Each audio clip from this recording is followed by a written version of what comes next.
dompet masih aman. Semoga kalian selalu sehat dan dimudahkan rezekinya ya. Baiklah, pada video kali ini Mimin kembali mau menceritakan sebuah alur cerita film yang keren lagi nih guys. Film ini bertemakan berperangan yang tentunya selain menampilkan adegan yang brutal, film ini memiliki seni ledakan dan tembakan yang bakal membuat jantung Anda semakin berdegup kencang. Dan tak lupa tentunya bagian sniper juga sangat rugi jika dilewatkan. Film ini produksi negara Tiongkok yang dirilis pada tahun 2018. Dan dana yang digelontorkan untuk membuat film ini sebanyak 70 juta dolar dan menerima pemasukan kotor sebanyak 579.200.000 juta dolar. Mantap gak tuh? Baiklah, tanpa berbasa-basa lagi, inilah alur cerita film Operation Red Sea Semongko.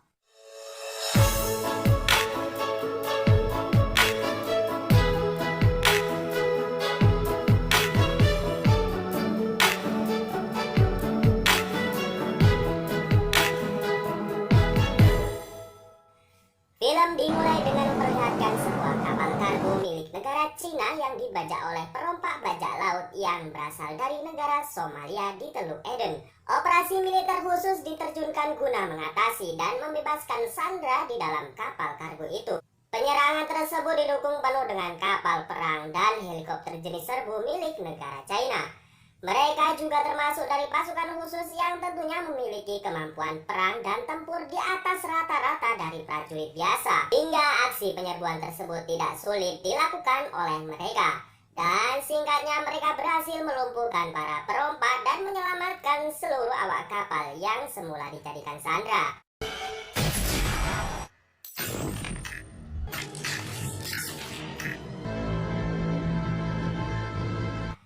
Singkatnya, 5 hari dari kejadian tersebut, Angkatan Laut China yang bertugas di perairan Laut Merah mendapatkan info darurat untuk segera menuju wilayah Timur Tengah guna mengevakuasi sandera dari negara China yang sedang ditahan oleh sekelompok orang di negara yang bernama Yaowaire. Singkatnya, di wilayah tersebut sedang terjadi perang saudara sehingga pemerintah di sana tidak bisa mengatasi kenegaraannya dengan baik. Pasukan pemberontak di sana bergabung dengan kelompok ekstrim yang bernama Zaka, di mana kelompok ini dipimpin oleh Saraf yang telah berhasil menduduki ibu kota Yaowaire.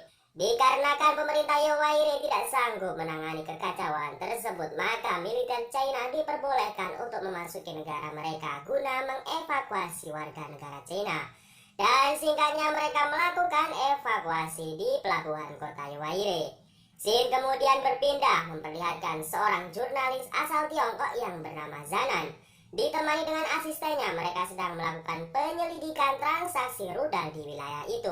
Hingga kemudian ditemukan informasi bahwa William Carson adalah seorang kepala perusahaan sumber energi yang memiliki sebuah benda yang disebut dengan benda kuning. Di mana benda kuning inilah yang digunakan untuk membuat rudal kimia. Dan semua file data disembunyikan di dalam kalung yang dipakainya.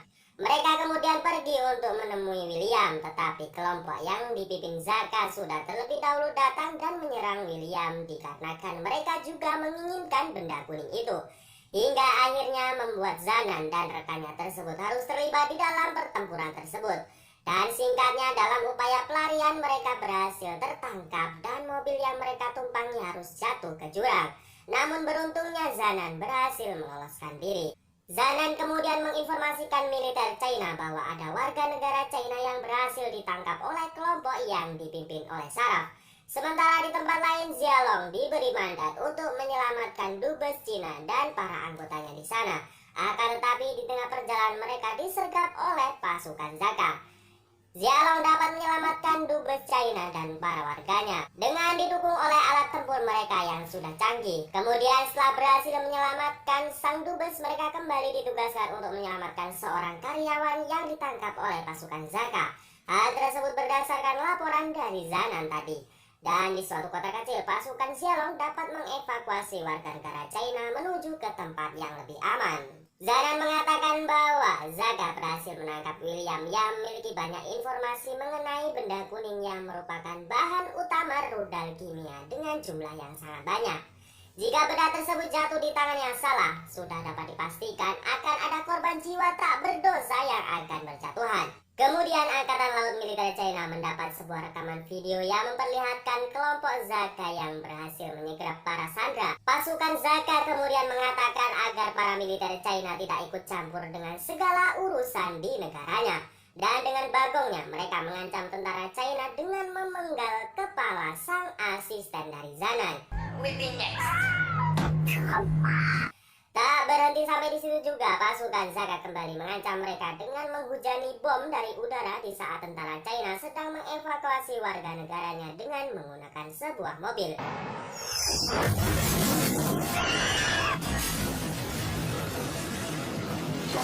Dan inilah intim dari sajian istimewa kita, yaitu sang sniper tentara elit China melawan sniper kelompok Zaka.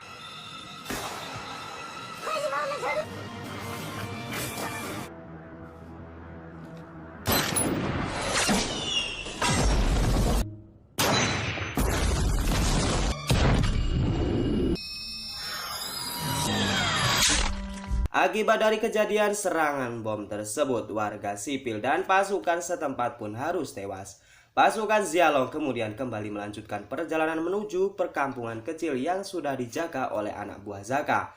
Singkatnya, mereka berhasil menduduki tempat tersebut dan mendapatkan informasi mengenai warga sipil dan warga negara China yang sedang disandra. Kemudian pasukan Xiaolong mengatur strategi dengan membagi timnya ke beberapa kelompok. Pertama adalah juru cabut nyawa jarak jauh, yaitu sang sniper. Yang kedua adalah tim yang bertugas sebagai penyamar. Dan yang terakhir adalah tim sebagai penyergapan. Salah satu tim juga bertugas menjaga sinyal agar mereka tetap terkoordinir dengan pangkalan militer Angkatan Laut yang berada di wilayah Laut Merah. Film kemudian berlanjut dengan memperlihatkan pimpinan kelompok Zaka, yaitu Saraf, yang sedang menyiksa William demi menggali informasi tentang benda kuning yang sedang mereka cari selama ini. Setelah itu, Saraf dan pasukannya menuju suatu tempat di mana benda kuning selama ini tersimpan.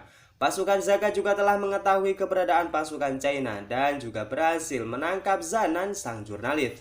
Saraf kemudian menyuruh anak buahnya untuk segera menghabisi Zanan. Ketika akan dieksekusi, beruntungnya Zanan berhasil diselamatkan oleh kapten pasukan khusus Xiaolong. Di sisi lain, pasukan Xiaolong yang lain berniat untuk membawa warga negara China pergi. Namun sialnya, ban mobil yang dikendarainya pecah dan membuat pasukan Zaka pun curiga. Tidak memiliki pilihan lain, mereka kemudian bertempur dengan pasukan Zaka. Hingga akhirnya operasi tersebut berhasil mengevakuasi semua sandera termasuk sang jurnalis. Akan tetapi sangat disayangkan karena dua pasukan khusus Xiaolong gugur dalam pertempuran itu. Dan dua lainnya harus terluka sangat parah. Kini tersisa 4 lagi pasukan Xiaolong. Mereka kemudian mengumpulkan niat dan membulatkan tekad demi mengejar dan mendapatkan benda kuning itu. Dengan menggunakan heli, mereka menuju tempat transaksi antara kelompok Zaka dengan kelompok pemberontak. Disuguhkan dengan aksi yang sangat epik, mereka kemudian membagi menjadi 2 tim. Tim penembak jitu bertugas untuk melindungi tim penyergapan dan melumpuhkan kelompok Zaka di tempat itu. Sementara tim penyergap juga membagi peran. Yang satu menuju lokasi benda kuning dan sang kapten mengambil posisi di tempat transaksi pasukan Zaka dan pasukan pemberontak. Di sisi lain, Saraf secara tiba-tiba mendapat informasi bahwa pasukan pemberontak akan berkhianat dengan mereka. Dan benar saja, pasukan pemberontak kemudian menghabisi pasukan Zaka di tempat transaksi dan di tempat kapal kargo. Salah satu pasukan Xiaolong berhasil melumpuhkan pasukan pemberontak, namun akhirnya ia berhasil tertangkap pasukan Zaka. Hingga akhirnya sang kapten berhasil melumpuhkan seluruh pasukan Zaka dan berhasil menangkap Saraf sebagai sandera dan membawanya menuju kapal kargo. Sang sniper kemudian menjalankan tugas dengan melindungi kapten dari kejaran pasukan Zaka. Namun mereka juga diserang oleh helikopter serbu milik pasukan Zaka. Namun akhirnya berhasil menyergap sang kapten. Kemudian pasukan Zaka memaksa sang kapten untuk melepaskan Saraf atau mereka akan menghabisi pasukan Xiaolong yang berhasil tertangkap. Namun lagi-lagi dan lagi, sang pencabut nyawa jarak jauh ini berhasil melaksanakan tugasnya dengan berhasil menembak jebol tempurung kepala pasukan Zaka yang tengah menyandra teman mereka, Mamam. Dan karena sudah terpojok, Saraf kemudian bunuh diri dengan menembakkan pistol yang digunakan sang kapten. Dan kemudian sang kapten melakukan serangan secara menuklir buta untuk melumpuhkan helikopter pasukan Zaka.